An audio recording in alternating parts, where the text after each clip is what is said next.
Okay, everybody, good afternoon and welcome to today's webinar, which has been aptly titled A Night at the Hackathon, the Mansfield Rule and the Changing Measurement of Diversity in Law. My name is Patrick Fuller. I am the Vice President of Legal Intelligence at ALM Intelligence, and joining me today is Rob Alston, who is our Senior Director of Business Development for ALM Intelligence, and Lisa Kirby from Diversity Lab. And everybody, good afternoon. Great to be with Lisa on this topic. Certainly hearing a lot about it with our conversation with law firms. So I know it's going to be great. Hi, thanks for having me. Just want to make sure everybody was unmuted and everybody could hear everyone. Want to introduce Lisa a little bit for those that are attending today that may not be familiar with Lisa. She joined Diversity Lab with over 15 years of experience in the legal profession, both as a practicing attorney, but also as a talent management professional and a law firm consultant. So she actually began her career as a litigator, practicing at two larger firms, and then spent several years as a professional development manager at Goodwin, where some of the work that she did included helping to launch and lead the firm's women's initiative and developing the new parent coaching program, and then joined Edge International. And while at Edge, she advised firms on a wide range of domestic and international, or worked with a wide range of domestic and international law firms on strategic and talent management issues. She is the author of numerous articles on professional development at law firms, and like everybody that we've had on so far, and with these is exceedingly passionate about what she does. And with Lisa, she's extremely passionate about the advancement of women in the legal profession, and this is part of why she joined Diversity Lab as their Director of Research and Knowledge Sharing. She did receive her BA from Colgate University in 1996, and then graduated with honors from GW Law School in 2000. So, Lisa, it's a pleasure and an honor to have you on. Thank you for joining us today, and welcome. So glad to be here. Thank you, Patrick. So I think let's start first, and let's just set the stage. So take us through what is the Mansfield Rule, and really want to go to why did it come about? So the Mansfield Rule was a winning idea from the 2016 Women in Law Hackathon. This is a picture we're looking at of the team in their football jerseys. It was inspired by the NFL's Rooney Rule, which resulted in an increase in minority head coaches and general managers. And it was, so the Women in Law Hackathon was designed to kind of bring together partners to come up with innovative solutions to increasing gender equity in the law. So we took the Mansfield Rule, the winning idea, from the hackathon, and we expanded and developed it a little bit. We changed the number from one interviewee to 30% because research shows that to really disrupt biases, you need a candidate pool of 30% underrepresented groups. So I should back up and say the Mansfield Rule asks law firms to certify that they consider at least 30% women, minorities, and LGBTQ plus lawyers for key leadership roles and senior level hiring and promotions within the firm. So, and of course, the goal is to boost diversity in law firm leadership. There are a few ways that it accomplishes that, not only by expanding management's awareness of who is in the candidate pool, but also by establishing tracking and documentation norms. So kind of you get what you measure idea, and also by boosting transparency. A lot of times promotion processes and the like can be a bit of a black box, and research shows, as you know, that a lot of times only members of the in-group have access to that kind of information. So it's also about making it more accessible. So, I mean, big picture, you think of the business of law, the profession of law, and the way that the landscape and really the relationships are changing. We've seen this now post 2008.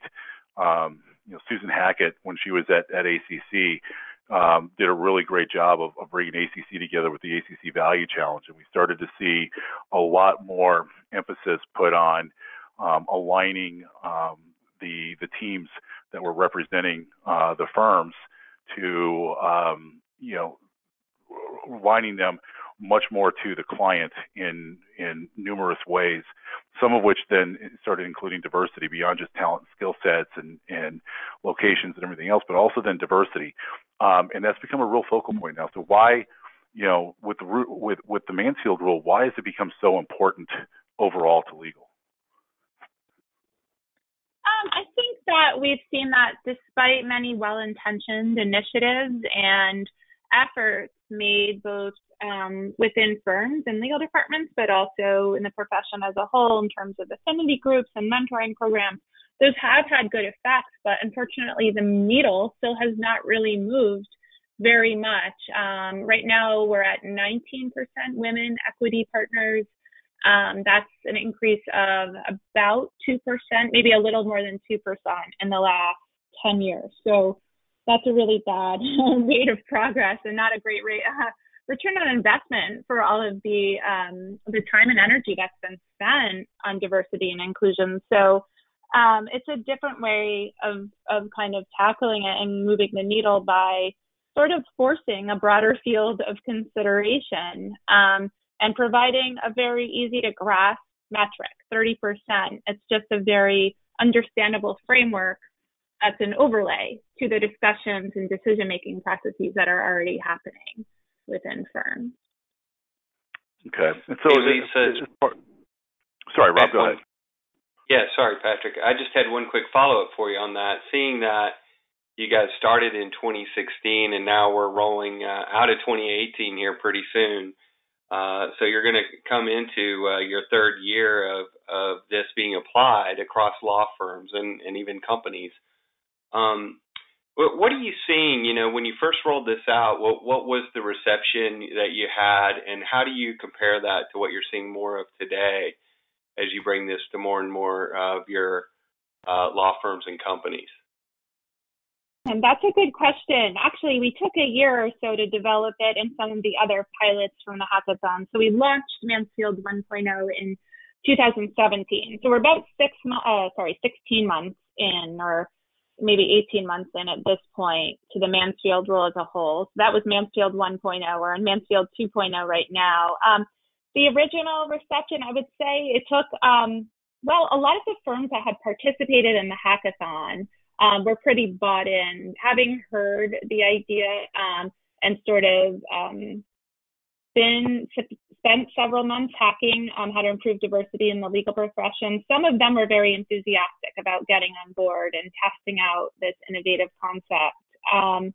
And it was interesting because we thought it would take a little more convincing or persuasion, but after we kind of officially launched, we kept hearing from firms that had gotten word of the Mansfield Rule through the press or from clients. And we had to add 2 additional start dates just because there was so much interest, and we wanted to accommodate these firms who were willing to kind of go out on a limb with us and test out something new.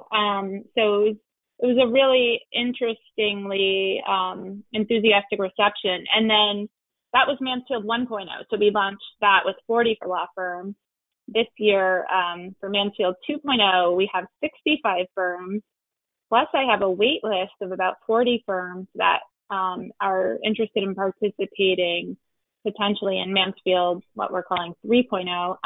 So it's been interesting. And one thing we didn't expect is that clients have been asking their firms about this and encouraging them to participate in a much bigger way than we had originally foreseen. So a lot of firms have come to us having originally been given a bit of a nudge from their clients who say either, hey, check into this, or you must participate, or you're not going to be on the preferred provider list. So I would say that was a twist.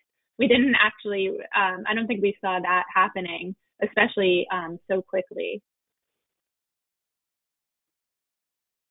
That's great. It does seem like when you look at the numbers that there is a crest of momentum occurring, and so it sounds like that's what you're experiencing as the word gets out more and more across the market. Exactly. And what I was saying before about the 30% being so easy to understand, I think that's also a reason it's caught on. It's sort of just very simple to explain and understand, and it doesn't necessarily disrupt. It doesn't require a whole new evaluation system or a whole new, system or process within the firm. It's sort of an overlay. So it's also adaptable to all the different idiosyncrasies within individual firms. Hey, Lisa, one of the things I want to get into a little bit is you mentioned, some of the both hiring and some of the leadership roles, and specifically, I know that there's some places in there with committees. And can you talk about the importance of that inside the firm with the various committees that you're targeting and the impact that it can have and should have overall? Yes. So one of the things we really wanted to focus on was leadership committees, but influential committees. So the Mansfield Rule is limited to things like the executive committee, the compensation committee, places where the real influence lies within firms. We've had a lot of requests to add in things like the pro bono committee or the recruiting committee or the diversity committee. And of course, we're supporters of all of those functions. And those can be important stepping stones to leadership, serving on those committees, but they're not generally in most firms where the true influence is. It's the partner comp committee, the executive committee that's making strategic decisions, the managing partner role, practice area leaders, equity partner promotions, so not promotions to income partner, only equity partner promotions. And our focus on that was deliberate because to move the needle, we felt like you really need more diverse representation in those committees. What tends to happen and what the research shows is that a lot of times women, minorities, and LGBTQ plus lawyers tend to spend a lot of time on things like the diversity committee, which does a lot of great work, but then they're not also participating in things like deciding partner compensation, which have a bigger effect firm-wide. Yeah, and we'll talk about that in greater detail here in just a few minutes as well too. But I think the reason I found this so intriguing, and the reason I think it's so impactful actually, is I had a friend of mine who was a litigator at a large law firm for a number of years, and she had made a comment to me one time. She said, "You could have 80% of the lawyers, be women inside the firm, but if they're not in the leadership roles, then they have no juice." And what she was so intrigued about when she saw Mansfield come out was that this was finally addressing the areas of power inside the firm that could help shape the strategic direction of the firm and give everyone a voice, which she thought was one of the best ideas that's come out in a long time. So I think that's, as you look at where you go from here, and we have some of the results, just in the initial area. Can you talk a little bit about the results that you've seen so far and then where you're going to be going with the program as you move forward? Yeah, so some of these stats here show just in a short period of time, these are statistics are from the firms that participated in Mansfield 1.0. So, and we took some of these measurements only 6 months into the program. So it resulted in increase in diverse hires and promotions and representation in leadership roles. So it has a really quick impact. I think just a lot of the firms that are participating have cared for a long time about diversity and inclusion and have been working hard at it. But having something so simple as this metric has been really helpful, I think, in kind of accelerating and also focusing and uniting everyone around a specific framework. So So, and we're, measurement and reporting and accountability is really important to us. And I think it's one reason that the Mansfield Rule is different than some other diversity initiatives, because we're continually collecting data and reporting on it, and then sort of tweaking where we feel things we need to be trying to reach our goal more effectively.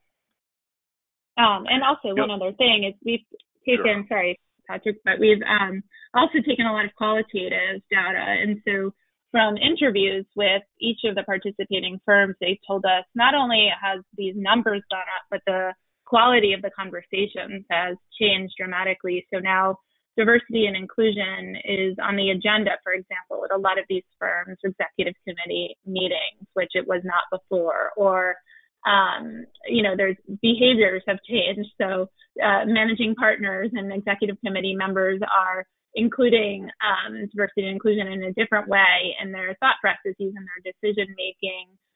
Things are being tracked. So just at a very basic level, firms can see where they are and where they're lacking and where they're doing well, for example, in recruiting, which was not the case for most of these firms before. So those are some other sort of small wins that are short term but really impactful. You mentioned earlier, and by the way, this is outstanding. You mentioned earlier about the legal departments and the amount of support. Remind me again, how many legal departments do you have right now that have signed on to support the Mansfield Rule? We have around 70 legal departments that participated in our client forum this past fall, and a bunch more have reached out since then to be part of the next one in 2019. And that's what I was going to ask you is what does that support and their involvement mean, and are they also utilizing Mansfield as a way of measuring and evaluating firm performance throughout the year too?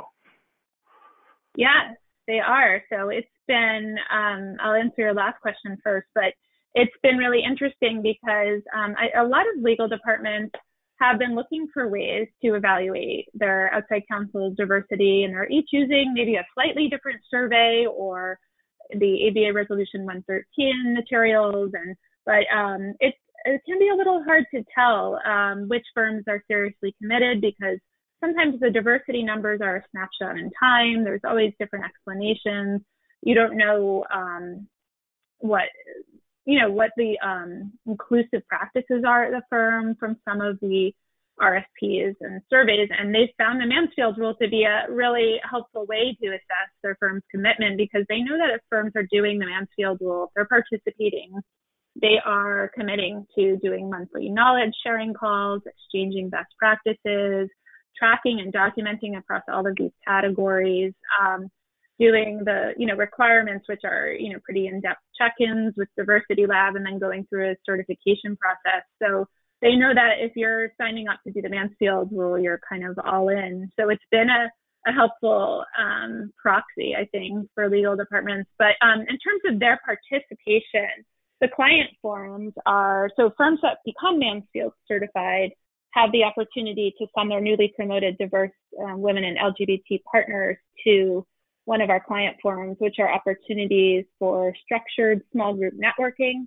with the legal department lawyers. And also the legal department lawyers do small, brief TED-style presentations on topics touching on sort of their priorities and challenges as in-house lawyers to help educate the outside counsel. Things like why I hire and sometimes fire outside counsel. So it's educational, and also it's sort of a loop. It ties into the Mansfield Rule because, of course, having opportunities to connect with clients and start those relationships ultimately leads to more influence within the firm and more opportunities for leadership roles. One thing I do want to remind all of our listeners right now, too, is if you do have questions, you can, there is a chat box in a feature where you can send questions in. We'll answer all that we can. I imagine that we will get a number of questions in through this today. And towards the end, we'll answer all the questions that we can with everyone. as well on this. One of the things that's interesting too is we look at data. Rob, if you could advance the slide, we take partner compensation data, and we do a lot of measurement with ALM intelligence as well. And this past year, we did a partner compensation survey, and it's kind of interesting, looking at the data. If we split it out between the AMLAW 100 and AMLAW 200, where you start seeing, just the averages, right? The firm size, profits per equity partner, revenue per lawyer, firm revenue, et cetera, and where the compensation lined in there, and that age-old average originations per lawyer. But if we sliced it by gender, and we went back and looked at it by gender, which is the next slide, it was really interesting.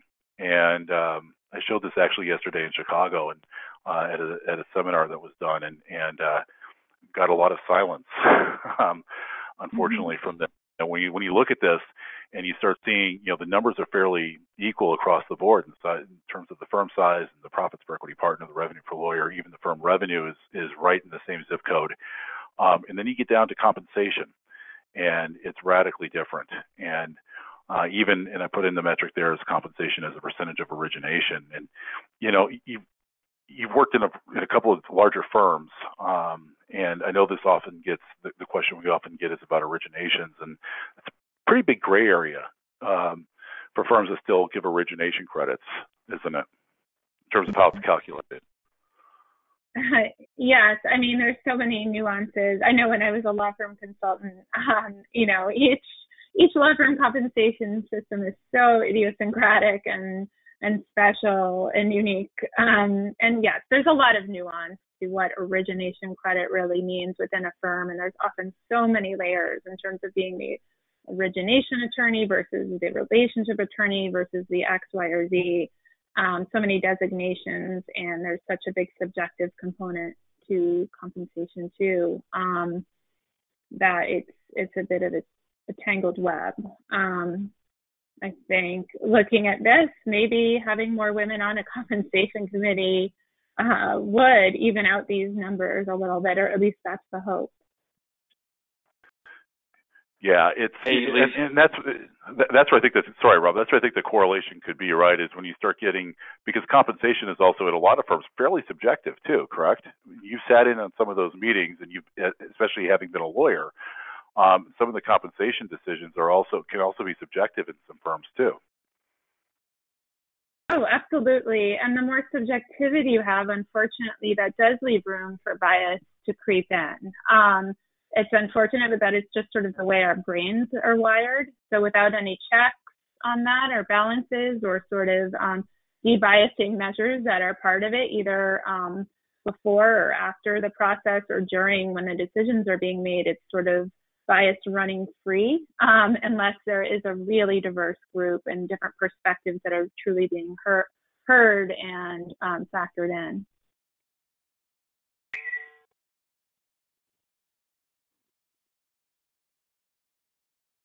Oh, hey, sorry Lisa, about that. I cut you off previously, so sorry.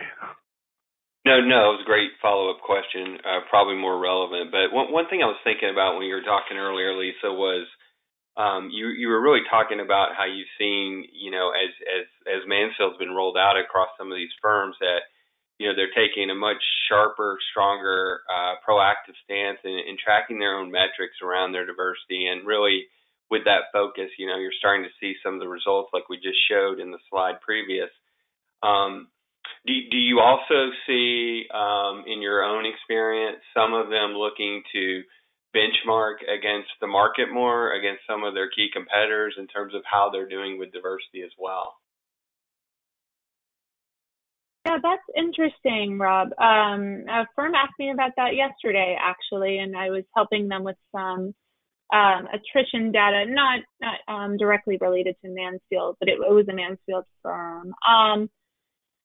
Yeah, but I think that firms right now are still really at the early stages of getting a handle on their own baseline and sort of what they're working with. So it's hard to even benchmark before you have a sense of what percentage of diverse candidates you're typically interviewing. Even if they participated in Mansfield Rule 1.0, that's only one 12-month period to measure against, and we don't know if that year was an aberration for some reason. So the sample size they're working with in terms of their own data is so small right now. I don't know though.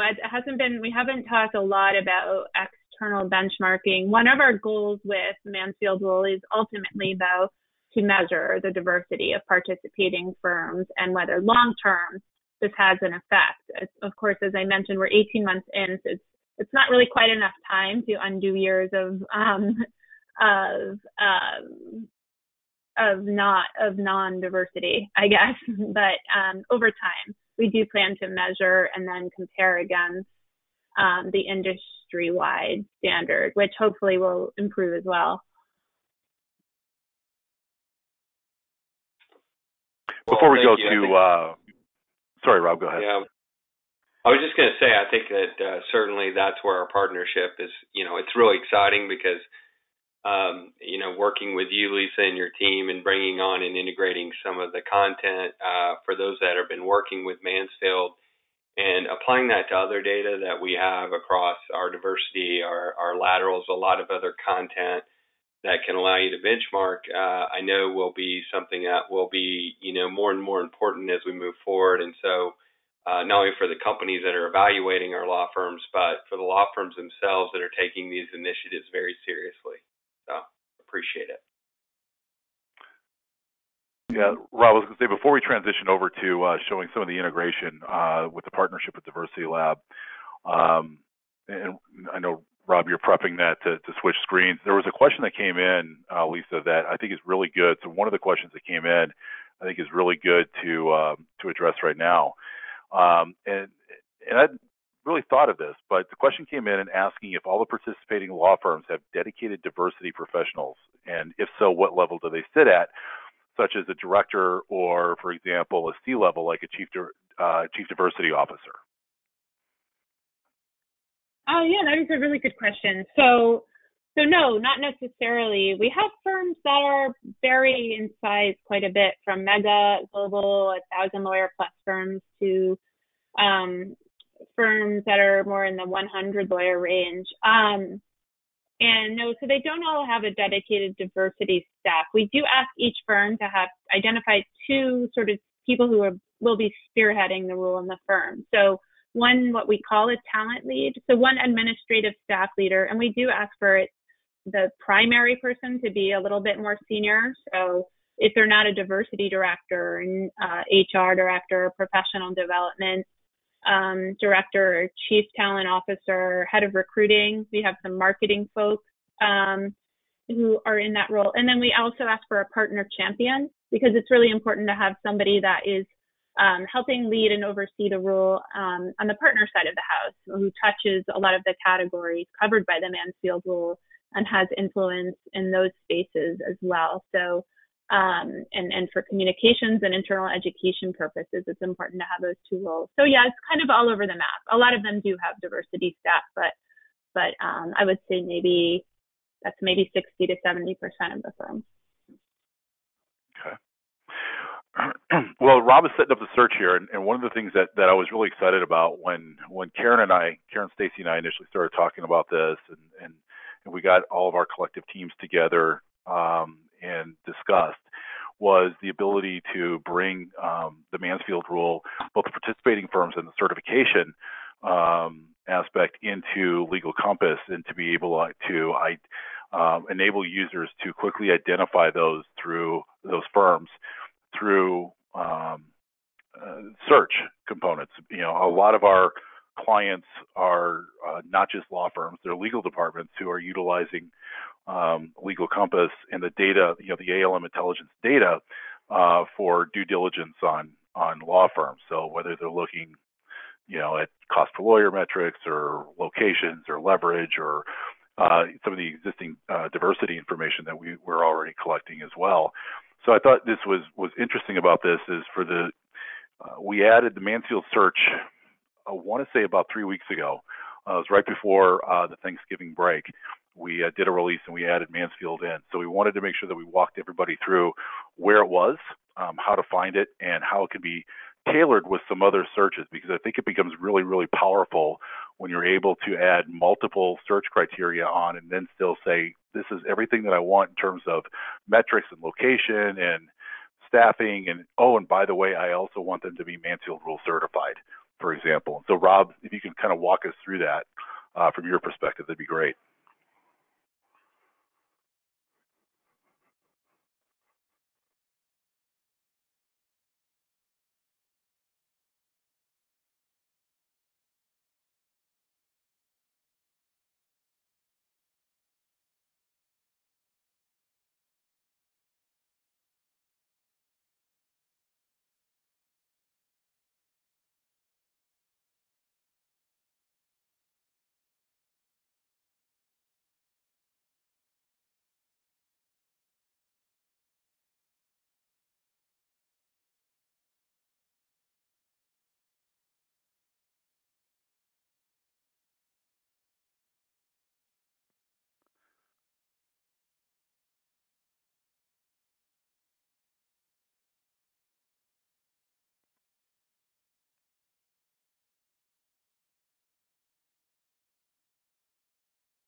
Seems like we are having some audio difficulties right now. I don't think anybody can hear Rob if he's talking, and you may not be able to hear me either. Lisa, are you still? Hear you, Patrick, but we cannot hear Rob. I wonder if he is on mute. I had a mute on. There we go. Hey, sorry about that. So we said a lot, and I don't think I was heard. So I'll try to be very brief, just to say we're very excited about the partnership that this Mansfield data will bring us. I just was sharing very briefly. Legal Compass is broadly a very rich legal content tool for business of law applications across the legal enterprise. So that is deep competitive and market intelligence, where we take a lot of our law firm, our lawyer data, our company data that is global, and allow you with analytical tools to do a lot of different types of research that may be highly relevant to the strategic decision making of your law firms at this competitive time. And so what's really exciting about what we're doing with law firms and the integration of Mansfield is what Patrick was alluding to, was the ability to include that in a search across a lot of different criteria. So certainly I mentioned we're global and we could search across a lot of different, whether regions or specific locales. For this search example, I'm just going to use the West Coast. And then we can also come down and actually search on our advanced find a lot of different, whether it's performance, whether it's headcount, whether it's a lot of the different diversity types of standards that we have here. And as you can see, though, the Mansfield Rule status is right here as well. So due to time, also, I went ahead and ran that search. And as you'll see, the crest and the wave we talked about of interest for this is growing. And so you can see my search initially just on the West Coast, and for the Mansfield status, we have 51 law firms. And you can see there's some of the predominant law firms we all know out there in the marketplace that are already starting to work on this or have already been certified. So tremendous list that's already rolling. But to Patrick's point earlier, also, if there were, say, a procurement officer or someone from the legal operations that wanted to do more analysis on the law firms, one of the things they would be able to do in Legal Compass is actually go in and use a lot of that search criteria that we were showing you in Advanced Find to look at some operational metrics like cost per lawyer here under $600,000, or leverage of 4 or less than or equal to 4 associates per partner. And then the Mansfield certification here. So in the West Coast, and so in that we go ahead and pull up our results of those firms that met that criteria, and then we get a much deeper view of these firms from all of the proprietary information that ALM brings to the table with this profile.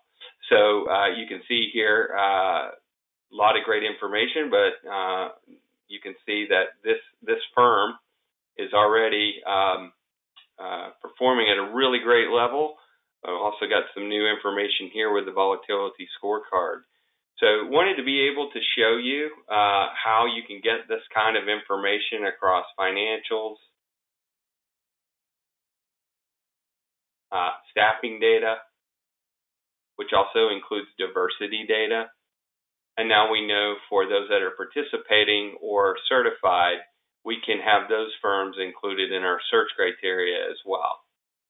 So a lot of information on lateral moves, client representation, news, contacts for the firm, the locations map in deeper. So a lot of great information that we're able to pull here for you. And so just wanted to give you a sense of what that looked like now with the integration and the continual development of Legal Compass with new great content like this. The other thing I would show you just very briefly is that companies are also participating as well, I think we mentioned. And so you can also search for companies this way in our company library. So also the ability to search across geo, across employee size, revenue size, but also now through Mansfield certification. So we just click on that button for yes, and now we see 44 results for the companies that have now certified with Mansfield. And we'll just take one at the top here with 3M, and we'll see their Mansfield Rule certification right here at the top left. We'll see that within the capsule that provides who they are, where they are, some of their executives, their recent revenues, employee count, and their competitors if we want to link to them. But what we do extremely uniquely well also with Legal Compass is the ability to share with you more in-depth data about the actual executives in the firm that we're tracking. So you can see we have a pretty broad list of the top officers for 3M, with most of them being able to be linked right back to their bio on their website. We also do extremely well with general counsel and the in-house counsel staff. And so that is something that we know law firms struggle to make sure they have their CRMs updated, their events, invites going to the right people and the right contacts, and their own lawyer outreaches being connected to the most recent staff. So we certainly bring that opportunity to do that with a great amount of data we bring.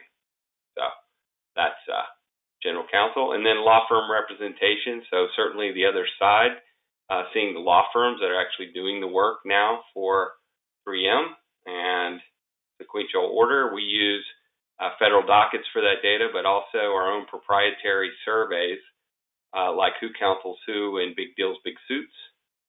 So you'll see in sequential order a lot of that data and some of the analytics we bring with that. And then, of course, news.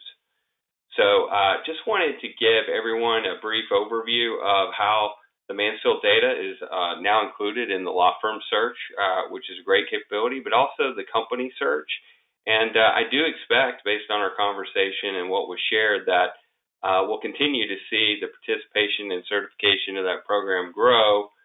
It's a great thing. It also meets the value of a lot of the companies that are looking for that. So I think it's going to be something that is going to be a really great value to our clients, especially when they measure that with our other diversity data, our other lateral data, our ability to track lawyers and what's changing with them and the staffing, and be a tool that'll be great for talent management, BD, and strategic decision making. So, Patrick, I'll turn it back over to you. Thanks, Rob. So, Lisa, kind of going through the questions in through here. Most of them, by the way, are we've lost audio, and are you still there? So just working through some of those now. As we move forward with Mansfield, you mentioned Mansfield 3.0 and some of the other initiatives. What's going to be the future? Well, we're we use design thinking principles at Diversity Lab, so we're always trying to kind of tweak and iterate to make sure, we're being as inclusive as possible and moving the needle to the extent we can or as effectively as possible. So we're working with a task force right now of participating 2.0 firms to decide what 3.0 will look like. So some different ideas on the table. Stay tuned. We have our first meeting. We've been collecting ideas. We have our first meeting next week. So I don't want to give too much away, but principles will stay the same. We're also, by popular demand, we're developing a Mansfield Rule for legal departments. So that is in the very early stages, but just working right now to get some feedback from legal departments on a couple basic ideas we put together. And so, but currently developing that, so that will be exciting. So just to clarify, from Rob's presentation, 3M is participating, and they're a huge supporter of the Mansfield Rule. They actually hosted one of our client forums and have been one of our steadfast supporters throughout, but they're not actually Mansfield certified. Right now, only firms are Mansfield certified, but there will be a chance for legal departments to be Mansfield certified, so that's another thing that's coming in the near future. Speaking of that real quick, you mentioned previously that, when we talk about legal departments, are there any that are making it a requirement as for all of their, like they're only considering Mansfield certified firms as outside counsel yet? Yeah, there are a few. I don't know if I have permission to share their names, actually, but I have a list right now, just sort of keeping an ongoing list of legal departments that have either required or requested their outside firms to participate and or become certified. And I have about 25 legal departments on the list right now, which is pretty amazing. Again, an example of how this has taken off so quickly and word has spread. But I do know of a few that have said they've given a time frame, like get on the be Mansfield certified in the next 3 years, for example, or you can't be, the firm will be off the preferred provider list after that time frame. So there are a couple that have taken that slightly more draconian approach, still giving a few years though to get it to work. So that's been an interesting phenomenon. So we're getting more questions that are coming in now that thankfully are not about the audio. So the first question came in and says, how do firms sign up for Mansfield 3.0? Reach out to me at Diversity Lab, Lisa at diversitylab.com, and I can get you all the info you need. But we haven't yet opened registration. That will be coming in spring of 2019, but happy to chat and answer questions now. Okay. We got another question that came in, said, asking what was said regarding who is required to oversee the rule. They heard it was a partner champion, but who else?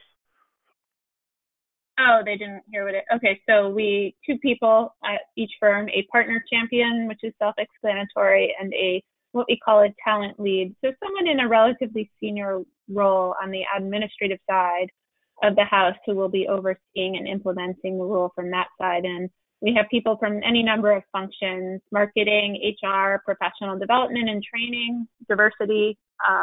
Depends on the firm and how, who was the internal champion, how they heard about it first.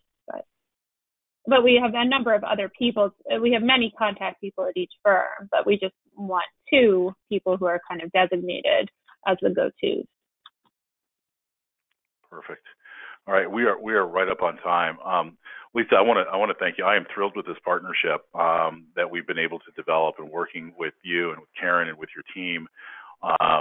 And the work that you guys are doing is absolutely phenomenal. So I'm thrilled to be that we're along for the ride with you in some small capacity, because what you're doing is outstanding work, and so we're thrilled. And I want to thank you for taking time out of your day to join us today and to walk through Mansfield. The impact that it's having, I think, is tremendous, and walk us through both what's been accomplished so far and what's coming next. So thank you so much.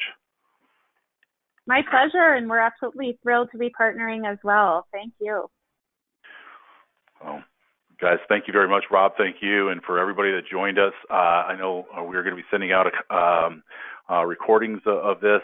And so thank you very much, everyone, for your time today. We promise we keep it to 45 minutes, and I think we're right on time. So we appreciate it. And to everyone, have a happy holiday season, have a safe holiday season, and we'll be back again in the new year with more webinars. So thank you very much. Thanks, everyone.